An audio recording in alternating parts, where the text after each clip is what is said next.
Dan, well, it's go time again. I know how much you love the sport, love the competition. So what's the energy like for you right now? Energy's good. Energy's high. Excited to kick the year off. Well, in February, but excited to go again. Co-main event, obviously a great opponent. Get on card with Brad Tavares as well, man. I guess how special is that experience for you guys to be able to share these moments together? That's probably honestly the most special part of this whole card. Is just competing with Big Bro. Brad Tavares took me in. Pretty sure you guys know the story, but when I moved to Vegas, Brad was the first guy. He opened up his couch.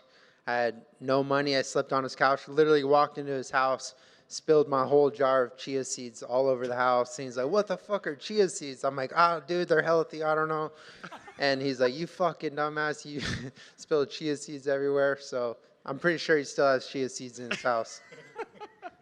Obviously, you guys both have fights ahead. It's big business, and but do you guys get to kind of relax, enjoy, and share stories like that with each other on a week like this? Yeah, I mean, me and Brad are on the sticks every night. That's my self-care. So, it's nice to reminisce and just look back at those little things and just make each other laugh and think about the good times, because the good times always last. So, I'm grateful. I may never ever get a chance to compete on the same card with him again. So I'm taking it all in, and we're looking to go out there and do some big things. That's awesome. All right, talk about the matchup here. Obviously, it was a change in opponents. What do you think about the fight you have now, and how much did it adjust what you were planning to do? As far as technical adjustments, it's fairly similar. Lerone was well skilled everywhere, so I had to be mindful and prepared everywhere, as with Fili. I think on a popularity level, Fili is definitely, the more experienced, the bigger star. He's a bigger name, even though rankings, then the rankings don't really matter. Lerone was below me anyway, so it's like, it's going to be a fun fight. It's a big fight, and I think people will be tuning in. They don't want to miss this fight. I agree. I was going to ask you if there was any hesitation, right? Because I think you just said it right. Lerone may have the number, but Fili, I feel like, has the reputation. I mean, that's no disrespect to Lerone, but just Fili's been around, has a track record. So did you have to think about it? Does this make sense, or was it automatically in? Honestly, it didn't. It really didn't matter who they offered me. My mind was set on fighting. When you go through a camp and you're you've invested a lot into yourself, into being disciplined, into sacrificing time from family and friends and whatever, your vices are. You sacrifice a lot. And, especially with my wife being pregnant again, she's 37 weeks pregnant. There was no no, I'm just going to sit this one out and wait for something. You don't do that, dude. We're warriors. We go out there and fight. And so yeah, they offered Andre Fili, and I was excited. It's going to be a war. I know you'll fight anybody, but I did wonder, given his style and given the fact that he's a respectful dude as well, right? Is this a fight that you kind of look forward to? There's not going to be any bad blood or trash talk, and I don't think stylistically it's just going to be a scrap. Yeah, I admire Andre. I'm a fan of his. As a fight fan, I was very happy for him in his last fight in December. I think I tweeted that I was genuinely happy for the guy, because he's a likable dude, and when you see a guy like Andre that you go through, he's like myself, but more experience. He's fought the who's who. He's fought some of the best. He's climbed the ladder. He's fallen. He's climbed. He's fallen. And just to see him get a win, it made me feel good. I felt good for him, because I know what it means. I know how much goes into the sport. So a lot of respect on that side. But at the same time, this is a fight and this is business, and I can't be his friend in there. We have to fight. This. It feels like I was saying earlier. It kind of feels like when you and your friend in high school get into a disagreement and you have to fight. That's literally what it feels like. We're gonna have to fight to settle whatever disagreement, because he put his name in the hat. At the same time, I'm grateful because it gave me a fight, but you put your name in the hat to fight me because you obviously, number one, believe you can beat me, but number two, that's stealing. It's like stealing from me. So we got to fight, dude. We have to settle it. How often in Hawaii in school do guys like friends just fight? Is that like a daily occurrence or like weekly? Like two guys that are buddies just have to go handle business outside? Every day. I mean, that was every day growing up. I rode the city bus every single day in high school. I didn't drive a car. I didn't get my license until I was like 21. So I literally rode the city bus every single day, and it was scary. Like, I was like, I don't know if I'm getting in a fight today. And a lot of times you fight your friends because your friends are just being idiots and dumb friends, and they're just instigating fights. So you're just like, but you want to, put on a, I don't know what you want to call it, but you just like, you don't want to be a bitch. So you just, you just fight. It's easier to fight than like make up an excuse to not fight. So I'd rather you just fight. I think maybe the UFC could use that as a tagline. Instead of like as real as it gets, like don't be a bitch. Yeah. Yeah. Last thing for me, what's the goal? Like you said, kind of kicking off 2024. I mean, a big win here, but baby on the way. So I imagine a little time off as well. Like, what's the plan? How do you see this one shaking out? Yeah, get through Saturday night, and I do plan to take a little time off. I know last time when I fought Gavin Tucker, same situation, same scenario. I knocked him out. I called out Korean Zombie. They literally offered me Korean Zombie when we were in the hospital. She was giving birth, and I was like, I can't deny the guy I just called out.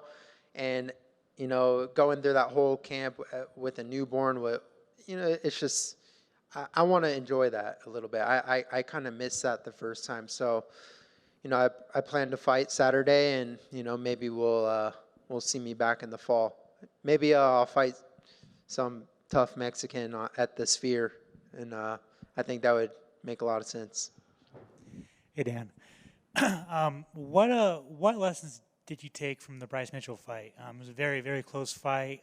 And I guess just, on top of that, you were riding this finally on a win streak after a tough couple of years, and then, that happens.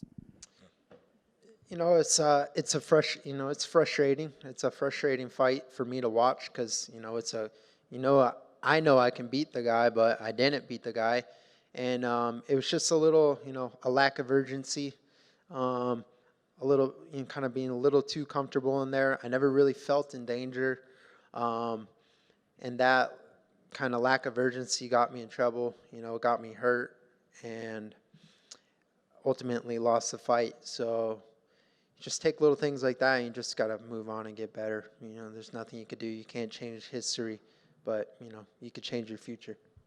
It's a big fight in your division next week. I just want your thoughts on Volkanovski and Topuria. Yeah, that's a huge fight. It's exciting. Topuria is very skilled, very confident, obviously. But I don't know. I don't know if you're asking me for a prediction. I think Volk is, one of the pound for pound best in the world. I'm not saying that Topuria isn't. I just think he has that championship edge. He's been there. He's fought, I don't know how many title fights, been the distance in a lot of them. That's a ton of experience, and I think he'll pull it off. And I wanted to ask about Aljamain Sterling coming up to featherweight. Obviously, you've trained with him a bit. How do you think he'll do coming up to featherweight? I mean, Alja's a big dude. I think it comes down to him believing in his own capabilities because he's definitely one of the best in the world. And it comes down to him believing in himself that he is and that he's capable to do what he can do. What he did at bantamweight, he could also do at featherweight. I train with, he's bigger than me. He's a big dude, but I think I don't know if he knows that, but he's learning. He's training at the PIs, doing a bunch of testing, and but some of those numbers too, you can't let it get to your head. You can't they'll tell you you're below average somewhere. You can't listen to that shit because you can still be a champion. So he's a student of the game. I know he studies everyone, every aspect, and he's always asking questions, trying to get better. So yeah, it's a pleasure training with him. But yeah, he's a 145er, dude. He's solid. And finally, who's winning the Super Bowl on Sunday? Dude, they asked me that question. I don't really. I don't even know. I don't know. Niners or Chiefs? Raiders. I don't know. It's hard to follow. Hard to follow that up. You stepped up to everybody. You don't turn down no guys, but with two guys who do respect each other, and we could, see this has Fight of the Night written all over it. How good was it when that name came across? And you're like, okay, I got a guy in my face who's gonna bring it. That's who I match up with just fine. Well, that's literally what Sean Shelby texted me. Like when he offered me the fight, he's like, "At least this guy's not gonna run. He's not like he." Those were his exact words. So it's like, it's a banger, dude. It's a banger. Fili's a scrapper, and so am I. And yeah, it's a fan friendly fight that you don't want to miss. And you're here on the Ninth Island. You got Big Brother. You got Philly. Like the Polynesian Islander folks are being represented. Does that make you just a little more fired up, to bring it on Saturday, or you would bring it regardless? I try to bring it regularly, but yeah, definitely, there's a little extra, fire, a little extra edge. I'm just going to go out there and, look to put on my best performance as always. I always want to go out there and try to be my absolute best and make a statement. Yes, sir. And last, for me, we haven't talked since we chatted for your last event. How has been the progress or more reception, more educating people with Maui, and how you use your platform to educate folks, get them to pitch in, help out that situation? Anything new you could bring us? No, I mean, I think the people have come together, and you see a lot of social media, and I love, the power of social media because it really does bring people together to help certain causes. And Maui's just going to be one of those places. It's going to take a lot of time, but the people of Hawaii are so strong, and they can't be phased. So it's I know there's a lot of political stuff. I don't get involved really in politics, but it's just all I know is the people of Hawaii are strong, and they're going to find a way. Sir, thank you. Good luck on Saturday. Thanks. I just got one for you, Dan. Dana White said after Movsar's last fight against Arnold Allen, he kind of said, that was the least fun fight that anybody's ever seen that night. Do you think the way that guys like yourself and Josh Emmett fight, do you think in the long run an exciting knockout for you is always going to give you the advantage to kind of jump the rankings over guys that kind of fight with the style that Movsar has? I think so. I mean, although I somewhat disagreed with that. I thought it was a good fight. It was a good technical fight, but they kind of downplay those guys a little bit just because of the style. It's not like for your general fan. Like maybe it's not the funnest to watch. I thought it was a great fight, but given when you have knockout power in either hand and you can put guys to sleep with one punch, I think that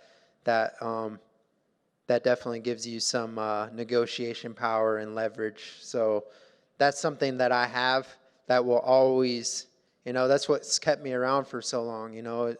I don't want to just be a guy that, because I lost two, I get cut, but because I always have that ability to put someone's lights out cold and create another highlight reel for the machine.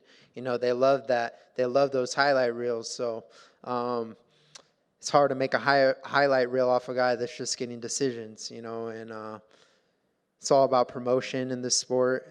It is a business. It's entertainment.